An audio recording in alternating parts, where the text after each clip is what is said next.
नमस्कार ट्रेडर्स, स्वागत है काउंटर में। आज हम बात करेंगे क्या अडानी ग्रुप अब जयप्रकाश एसोसिएट्स को खरीदने वाला है। अडानी ग्रुप ने इंसॉल्वेंसी प्रक्रिया के तहत जयप्रकाश एसोसिएट्स लिमिटेड जल को खरीदने में रुचि दिखाई है। National company law tribunal NCLT ने आदेश दिया है कि पूरी कंपनी को एक साथ बेचा जाएगा, अलग अलग सेक्शन में नहीं। जल पर 55,493 रुपए 33 पैसे करोड़ का भारी कर्ज है और इसके सभी कर्ज नेशनल एसेट रिकंस्ट्रक्शन कंपनी नार्कल को ट्रांसफर कर दिए गए हैं। अडानी के अलावा GMR और वेदांता भी इस कंपनी को खरीदने की दौड़ में है। अब सवाल यह है कि क्या अडानी ग्रुप इस डील में बाजी मार पाएगा या फिर कोई और बड़ा खिलाड़ी इसे खरीद लेगा। चलिए बढ़ते हैं अगली खबर पर। टाटा ग्रुप को गुजरात में 80 एकड़ और जमीन चाहिए। आखिर क्यों? टाटा ग्रुप ने गुजरात के धोलेरा में अपने सेमीकंडक्टर चिप प्लांट के विस्तार के लिए 80 एकड़ अतिरिक्त जमीन की मांग की है। गुजरात सरकार पहले ही 100 एकड़ जमीन आवंटित कर चुकी है और इसके अलावा 63 एकड़ और देने की योजना बना रही है। धोलेरा प्लांट भारत का पहला सेमीकंडक्टर फैब्रिकेशन यूनिट होगा, जिसे 2027 तक चालू करने की योजना है। 91,000 रुपए करोड़ की लागत से बन रहे इस प्लांट में करीब 4,000 कर्मचारी काम करेंगे। टाटा ग्रुप यहां housing facility, shopping complex, sports arena जैसी सुविधाएं भी बना रहा है। क्या यह भारत के सेमीकंडक्टर इंडस्ट्री में बड़ा बदलाव लाने वाला कदम होगा? चलिए बढ़ते हैं अगली खबर पर। क्या एजुकेशनल वीडियो भी विज्ञापन हो सकते हैं? सेबी ने पॉपुलर यूट्यूबर और इन्वेस्टमेंट एडवाइजर बसंत महेश्वरी पर 4 लाख रुपए का जुर्माना लगाया। सेबी का मानना है कि महेश्वरी अपने वीडियो में इन्वेस्टमेंट रिटर्न के बढ़े चढ़े दावे कर रहे थे और अपने स्मॉल केस लिंक के जरिए लोगों को अपनी सेवाओं की ओर आकर्षित कर रहे थे, जो सेबी के नियमों के खिलाफ है। चलिए बढ़ते हैं अगली खबर की ओर।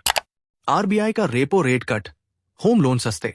सरकारी बैंकों ने होम लोन के ब्याज दरें घटाकर 8.10% तक कर दी है, लेकिन प्राइवेट बैंक अब भी कटौती करने में सुस्त है। RBI ने फरवरी में रेपो रेट 6.25% कर दिया, जिसके बाद सरकारी बैंकों ने फौरन ब्याज दरें घटा दी।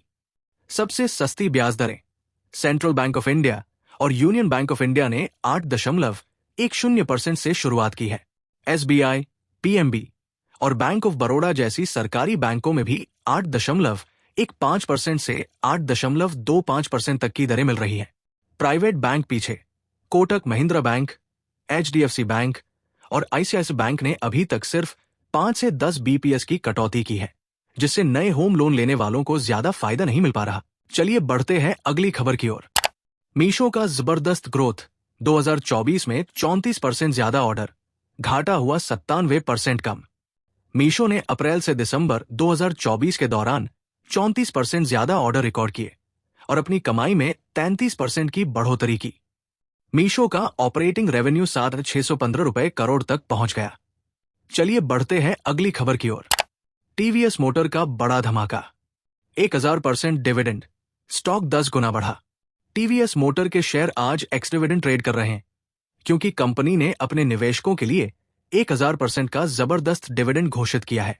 अंतरिम डिविडेंड 10 रुपए प्रति शेयर, 1000%। कुल भुगतान 475 रुपए करोड़। पिछले 5 सालों में शेयर 10 गुना बढ़ चुका है, 250 रुपए से 2500 रुपए तक। लेकिन अभी ये अपने 52 सप्ताह के उच्चतम स्तर से 18% नीचे चल रहा है। क्या ये खरीदने का सही मौका है? चलिए बढ़ते हैं अगली खबर की ओर। शेयर बाजार का हाल, निफ्टी 23,400 के स्तर पर, सेंसेक्स 1% गिरा। आज के top gainer IndusInd bank, Trent, HCL technologies, Hero MotoCorp, Bharti Airtel. आज के top loser NTPC, Tech Mahindra, Cipla, Bajaj finance, BPCL। आपको क्या लगता है, मार्केट में ये गिरावट जारी रहेगी या अगले हफ्ते रिकवरी होगी? अगर ये अपडेट आपके लिए फायदेमंद रहे तो ऐसे ही रोजाना ताजा स्टॉक मार्केट अपडेट पाने के लिए चैनल को सब्सक्राइब करें और वीडियो को लाइक व शेयर करना न भूलें। मिलते हैं अगले अपडेट में।